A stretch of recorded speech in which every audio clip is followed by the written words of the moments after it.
It's great having you here with On the Record for QTV. It's good being here. Yes, sir. Yes, sir. Byron, Byronj, Legardy, Leg, as in George, ARD, as in David, Y, Iota chapter, September 3, 1965. So you'll be celebrating your 55th anniversary coming up in about a month or so. Absolutely. That's fantastic, and congratulations. Well, Legardy, I just want to start out by talking with you just a little bit about what motivated you to become an Omega back in 1965. Well, I went to a HBC school, and that school provided a nurturing and caring academic program.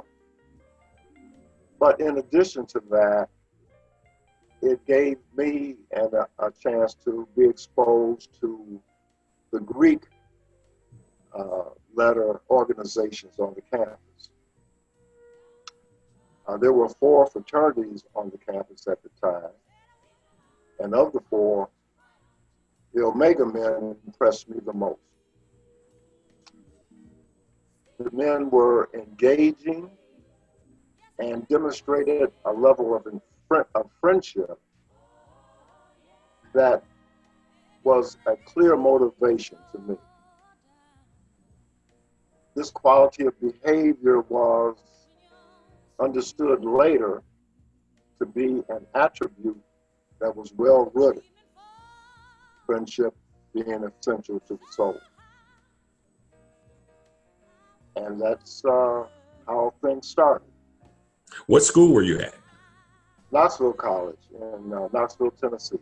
Knoxville College. Small college, wonderful college. Only 600 students at the time. Mm-hmm. But that experience was so special because it was a complete contradiction to the high school that I attended, which was Lindblom High School, in which I graduated in 1959. Lindblom didn't have a large African-American population, I'd imagine, at that time. About 5%. Mm-hmm.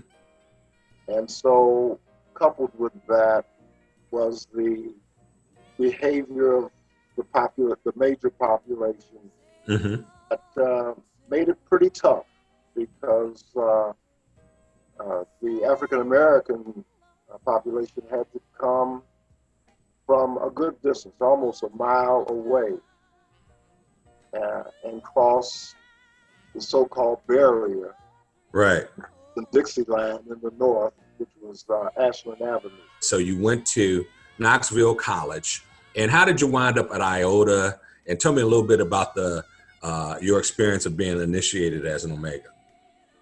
Well, it all started with the Omegas at Knoxville, because prior to that, I had very little exposure to Greek letter organizations. It was a novelty for me to get there and see the widespread, just excellent student population that were Greeks. And of course, homecoming was a special time in which all the Greeks, they did their own particular presentation to show themselves. So we had floats, everyone dressed. It was just a cohesive, well-planned holiday for us. And so the Omegas, of course, they, as I said, they stood out. I mean, I had friends, because I was on the basketball team, and I had friends there. I developed long-standing friendships there. But most of my close connections were, of course, with the basketball team. And most of them were from Chicago. Many of them went to Parker High School. Mm-hmm. A couple of them went to DuSable. Of course, me from Lindblom. And the majority of the team were Kappas. There were a few Alphas, but my roommate was an Omega. And the Coach Julian Bell, was an Omega. And as I said, my interchange with them was such that it had an impact on me. And as a result, I said, well, I just, this is the direction I have to go in. How many gentlemen were part of your initiation class or your line? There were 3 of us. Giselle Miles, very philosophical and witty person. Charles Chaffee Singleton, who was the youngest of the 3. Playful, but well-rounded and very athletic.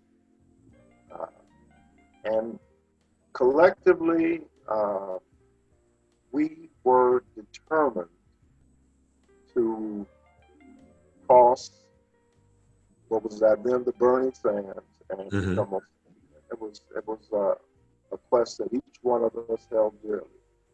And so we did everything together during that period of time. Fantastic. And are you guys still in touch? Are they have all of them survived to date? Well, Chappie he passed. He's no longer with us.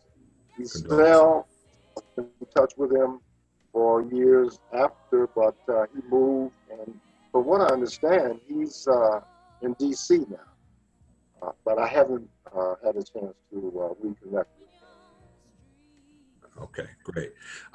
Just a couple other things I want you to think about in your 55 years, and I'm sure there are lots of memories that you could share with us. But just briefly tell us, if you could, in summary fashion, what's your proudest moment as an Omega in those 55 years? Well, I was very honored to be in the company of a host of exceptional men. Most notably, sharing the hand of friendship with men like Dr. Benjamin Brooks, Dr. Benjamin Mays, Superintendent of Chicago Police Department at the time, first superintendent, Fred Rice, and the founder, Bishop Edgar A. Love. So you had some interactions with Bishop Love? Absolutely. I was at our conclave in 1973. He was on the dais, and after the meeting, I went up to him just to talk. And he was such an inspiration, just a gentle man, but clear in thought. And after that conversation, I had my fraternity card at the time, and I pulled it out and I asked him to sign. And so that's one of my treasures to this day, that I have a founder's signature, a founder that I met, and a founder that I spent a small amount of time. What a fantastic memory. So as our concluding question, I just want you to ponder this and give me your thoughts. We're asking all of our interview subjects here, if you could share something of value for Iota chapter brothers in the next 100 years, what would that be? It would start with the 20 pearls. I would ask that future generations dedicate themselves again to these 20 pearls. The guidance can sustain us as we continue in the existence today and in years to come, beyond the 100 years. My greatest anxiety is also this sustainability of it, because there are forces that are out there that threaten our very existence. But the key thing that I see is the continued pledge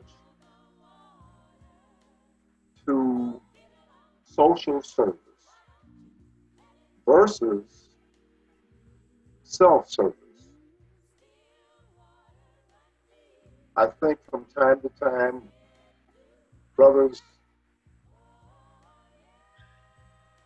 get out of step with that. And so I hope that that mindset eventually evaporates. Because if it does not, we as a fraternity and our future becomes in question. So there is what I consider a fifth cardinal principle. It's my own. This word is mentioned in every meeting, ritual meeting. It is also mentioned in the second stanza of our hymn. That word is noble. And if we care about this fraternity, truly care about it, then our behavior, our acts toward each other will be consistent with that, as well as the four cardinal principles that are well established. Fantastic. That's great. And speaking of noble, I've always known you to be nothing but a noble gentleman. We thank you for this time and the opportunity to speak with you on the record. And we just appreciate all that you do. Thanks again, our bridge builder, Brother Byron Legardy, for On the Record.